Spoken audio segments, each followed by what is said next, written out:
Was a top student, top schools, top everything, went to Sullivan and Cromwell, became the head of Sullivan and Cromwell, came down here, was Securities and Exchange Commission, ran it for 4 years during my term, like impeccably, beautiful job. He did an incredible job. And we went to court, and the judges, Democrat judges, voted that he could, that's the only way you get by it. But generally speaking, you can't do that, because you'll have judges from the other party. So Jay Clayton just got approved, and he's in, but he didn't get approved by the senators. He got approved by the court system in New York, which was a great thing. And I had a big victory in New York, I might add. I saved myself $500 million with a fake, corrupt attorney general, a really corrupt person with a corrupt judge who was disgraceful, and they're being mauled right now by everybody. It's so corrupt, and it kept business out of New York, stuff like that. But the appellate division vacated all of that stuff that you read about, and we're going to do a big number on that whole thing. You can't have a corrupt court system. You can't have that. You have to have borders, and you have to have a free press. Otherwise, you don't have a country. But you'll be hearing about the blue slipping. Because if you have not, you don't need two senators. You just need one Democrat senator with a Republican. The only person that I can get approved are Democrats, or maybe weak Republicans, but we don't want that. But the only person I will be able to get approved in any of those states where you have a Democrat I can't get a U.S. attorney. I can only get a Democrat U.S. attorney. And this is based on an old custom. It's not based on law. And I think it's unconstitutional, and I'll probably be filing a suit on that pretty soon. Yeah, please. During the campaign, you called Kamala Harris a communist, but the Biden-Harris administration, they never called for nationalizing a private company with the federal government like you're proposing with Intel. What do you say to some who say this is a bit hypocritical, and is this the new way of doing industrial policy? Yeah, sure it is. I want to try and get as much as I can. If people come in and they need something, as an example, as a real estate person, if I have an agreement and I have any form of a stopgap where I can stop somebody from doing something, right? I have a covenant in an agreement, and they come to me and they say, would like to do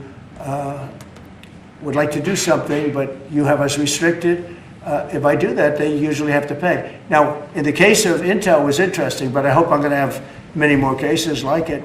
Intel came in. I met with the gentleman. I had a lot of respect for him. He came in under a little bit of a cloud. I liked his story. I thought he was good. I think he really means to do a good job with Intel. I said, I'd like to ask whether or not you'd give the United, because the story, a lot of people said I invested in Intel. I didn't invest, but I invest my heart in it and my soul because I want the country to be strong. But I said, I'd like you to give 10% of Intel to the United States of America. Not to me, to the United States of America. And I said, if you have them as a partner, you have the United States as a partner, I think that would be a very good thing for Intel. And he thought about it, a little bit different, and he said, I like that idea very much. We have a deal. And I just made $10 billion or $11 billion for the United States of America. And yeah, there will be other cases. If I have that opportunity again, I would do that. And then, you do have stupid people say, oh, that's a shame. It's not a shame. It's called business. If somebody's willing to give you 10% of a company and you're not paying for it, and I will tell you, with a company like Intel, as you know, it's had difficulty. I want them to do well. I want them to do well anyway, but I want them to do well in particular now. But isn't public ownership of a private company a new way of doing business in the business of the United States? Isn't that what you were sort of rejecting? So are tariffs. So, as you know, the stock market went up almost 1,000 points on Friday. And it went up not because of this very, I think, terrible, hello, who's that? Who is that back there? All right, get out of the room. It went up because of something much different. It went up because it was announced, CBO announced the numbers, and as you know, they gave no credit to tariffs. They said they made a mistake, that the trade deficit will be reduced because of Trump's tariffs, will be reduced by $4 trillion, right? Is that what they said, right? They said $4 trillion. and the market went up like a rocket ship because the tariffs are good. Well, tariffs aren't that usual. If the 7 wars I stopped, 4 of them were because of the fact that I had tariffs and trade.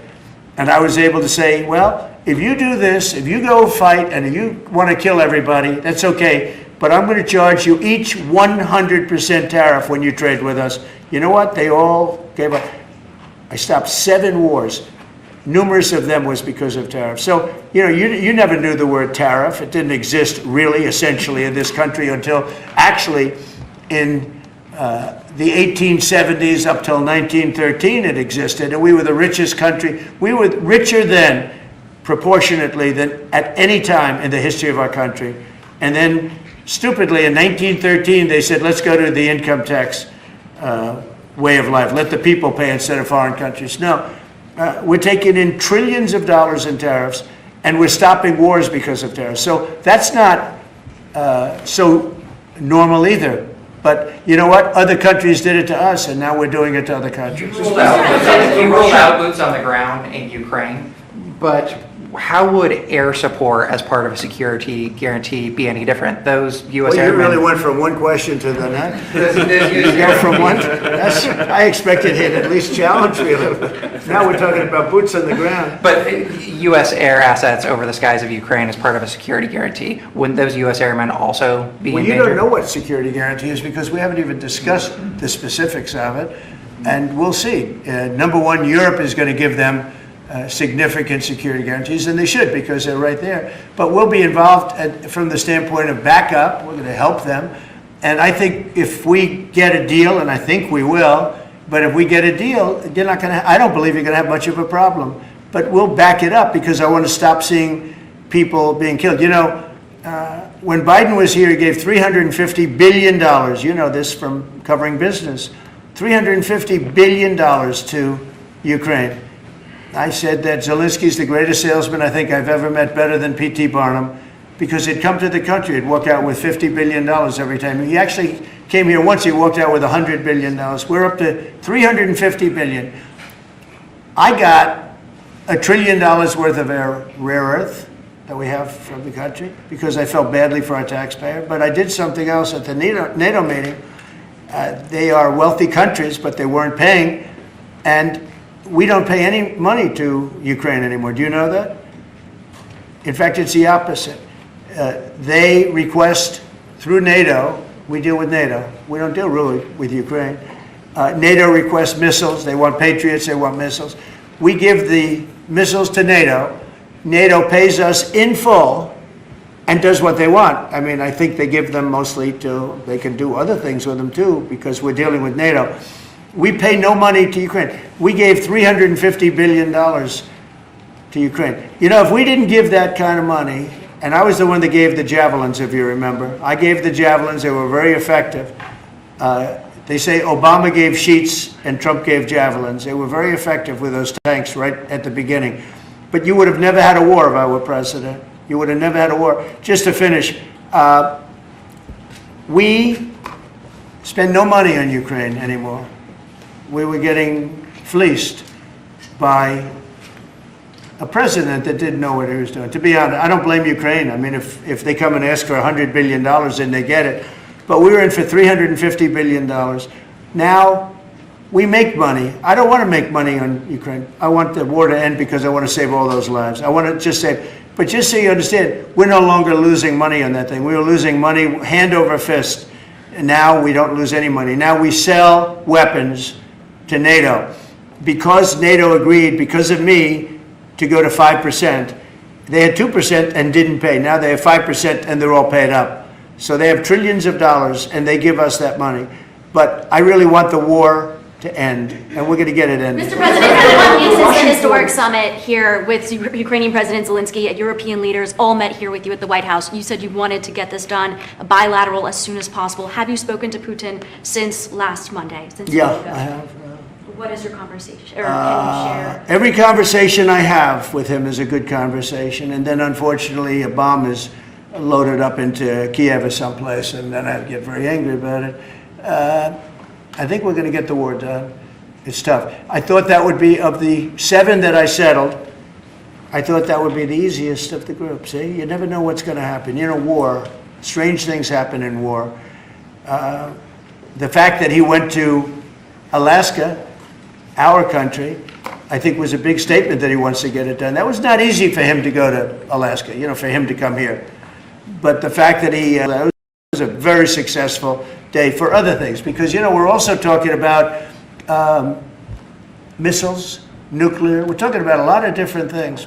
We're talking about limiting nuclear weapons. We'll get China into that. We have the most. Russia has the second most, and China has third. But China is way behind, but they'll catch us in 5 years. We would like to denuclearize. It's too much power. And we talked about that also. That's part of it. But we have to get the war over with. On Baltimore, sir. Thank you. On Baltimore, you said that you are going to have to reconsider bridge funding. Is that contingent on Westmore cleaning up the streets? No, we were very generous to him on a bridge. You know, a boat ran into a bridge and the bridge came down like I've never seen anything. The boat was it just shows you the mass of that boat, the power of that boat. You know, people were up on that bridge, painters. They were painting the bridge and they were watching it happen. And they thought they were very safe. They all died. They were painting the bridge, can you imagine? And they watched the boat. The engines were off, and they watched the boat, and the power of that boat, the mass of that boat, went right through that steel just like it was nothing. It's amazing. It's called mass. Mass is a big deal. But the mass of that boat, those people all died. But they thought they were totally safe. Two of them were eating their lunch. They were, you know, whatever. They were watching it. They could have gotten off. Somebody did a very good job. A police officer called in and said, close the bridge, and he did it with power. Get everybody off the bridge, close that. That guy should get a medal because he stopped the bridge. A lot of people would have died, a lot more people would have died. The ones that died were the workers on the bridge. And they thought there was no danger because, you know, it's a big steel bridge. And it came down like toothpicks. It was incredible to watch that. It was just, and they died, they all died. But that police officer, again, the police do a great job. The police officer did an amazing job. And I heard the tapes. He would say, get everybody off. Most people wouldn't have said that. You know, when you see a thing like that, you assume it's going to, you know, tap the bridge and it's going to be rebuffed. The thing just came down. I've never seen anything like it. So he did a good job. In fact, I think we should get him in for a medal. The man that gave the warning, I listened to him. Everybody get off, screaming. Everybody off. He had the sense to realize that this could be a catastrophe as opposed to a ship that's, because the engines weren't working, it was just floating. It's an amazing thing that a thing floating like that with no power just knocked it right down like it was nothing. So Let's do that. Let's give him a medal. I've been thinking about it. Mr. President, do you plan to investigate Chris Christie? Say it what? Do you plan to investigate Chris Christie? Look, Chris is a slob. Everybody knows it. I know Chris better than anybody in the room. I always felt he was guilty. But what he did is he took the George Washington Bridge, which is very serious. He closed down the George Washington Bridge. And you had medical people, you had ambulances caught up. This thing was closed down. And obviously he knew about it. But he blamed the young lady that worked for him and another person, and they got into a lot of trouble. She ultimately was, I don't know, exonerated, but she got out of it a little bit. But she went through hell. She was a young mother, nice person. I knew her a little bit. And another man went to jail, and Chris got off. And so when I listened to Chris speak his hate, I say, oh, what about the George Washington Bridge? You know, tell me about the George Washington Bridge. He blamed other people, but he knew all about it. So no, I don't know if they want to look at it. It's not for me. If they want to look at it, they can. You could ask Pam. I think we have other things to do, but I always thought he got away with murder. Mr. President, do you plan to make an endorsement in the Texas Senate race between Ken Paxton and John Cornyn? Well, I'll make up my mind. I like them both. The worst situation I have is when I have two people that I get along with well. I hate it. And they all want the endorsement. You know, I'm almost 100% of the people I endorse win. It's a great honor. And I got, as you know, I got the largest vote in the history of Texas by far. Nobody's ever gotten more votes in the last election. I think in all the elections, the 3 elections. But but they like me in Texas. So people are waiting for me, but I'd rather not comment on it right now. I like both guys. They're both friends of mine, and they're both good and very different.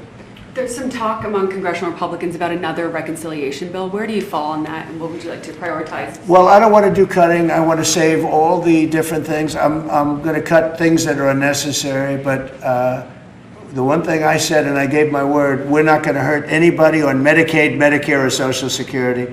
And in fact, we're doing great on Social Security. We found 300,000 illegals on Social Security. We got them out.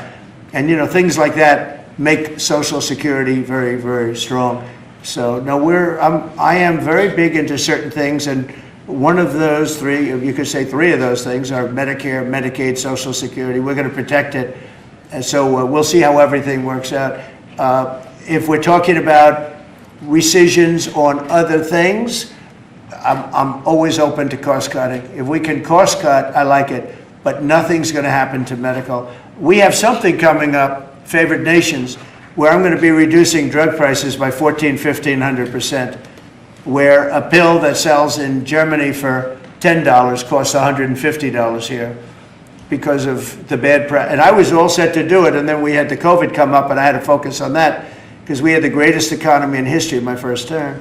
I will tell you that we are going to be doing numbers on the cost of drugs in this country that I'm not talking about a 20% decrease, which would be great. I'm talking about 1,000% decrease. We're talking about where a product would sell for $80 in Germany and $1,300 here.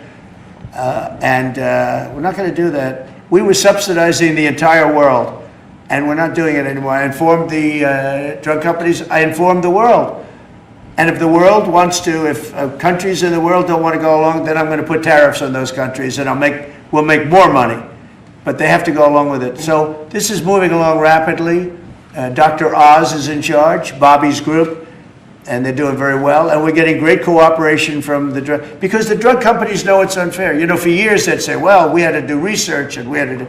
I said, I don't care. You had to do research for these other countries also. They are ready to go, and I'm ready to go. And you know, if I pull that off, there's no way a Republican will lose an election. There's no way. All right, one more question. Steve. Steve. Back to Ukraine. Watch this guy. He's the nicest guy I know, and he asks the most vicious questions.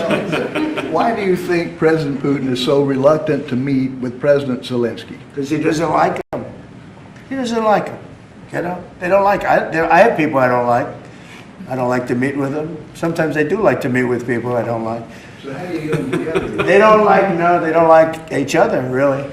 And if we had a real president instead of a guy that got in there with a fraudulent election, if we had a real president, that war would have never happened. Putin actually said, if Trump were president, it wouldn't have happened. It happened for a lot of reasons. It happened because of Afghanistan. When he saw how incompetent Milley was and all these guys were, I think he said, wow, this might be it, because it was the apple of his eye.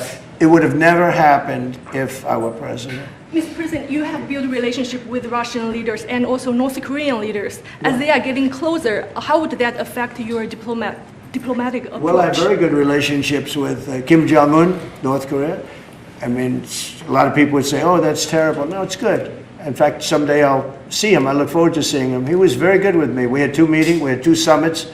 We got along great. I know him better than you do. I know him better than anybody, almost, other than his sister. His sister knows him pretty well. Now, I know him well, and I got along with him. You know, I'm not supposed to say I really like him a lot, because if I do that, I get killed in the fake news media. But I got along with him very well, and we had no problem. If at the time Hillary Clinton won the election, you would have had a nuclear war. You would have had a nuclear war. We're not going to have a nuclear war. Once that happens, it's over. We're not going to have a nuclear war. No, but Kim Jong-un will meet at some point. I look forward to it, actually. But do you notice that since I came into office, you haven't had a problem with him? Hasn't been, you know, he tests lots of rockets. He does have great capability, I will say that. But I think a lot of good things are happening for our country, a lot of really good things. And the thing we're here today to talk about is crime, and specifically in D.C. I am so proud of what these people, every one of them, what they've done in DC, because to literally stop crime on a button. I'd walk down that street right now. If I were, friends of mine are going out to dinner now. They haven't gone out to dinner in 4 years. They were afraid, they were petrified. Half the restaurants closed because nobody could go because they're afraid to go outside. Now those restaurants are open and new restaurants are opening up. It's like a boom town. It's a great thing to see, and I'm very proud of the people behind me. Thank you very much, everybody. Thank you guys. Thank you guys. Thank you guys.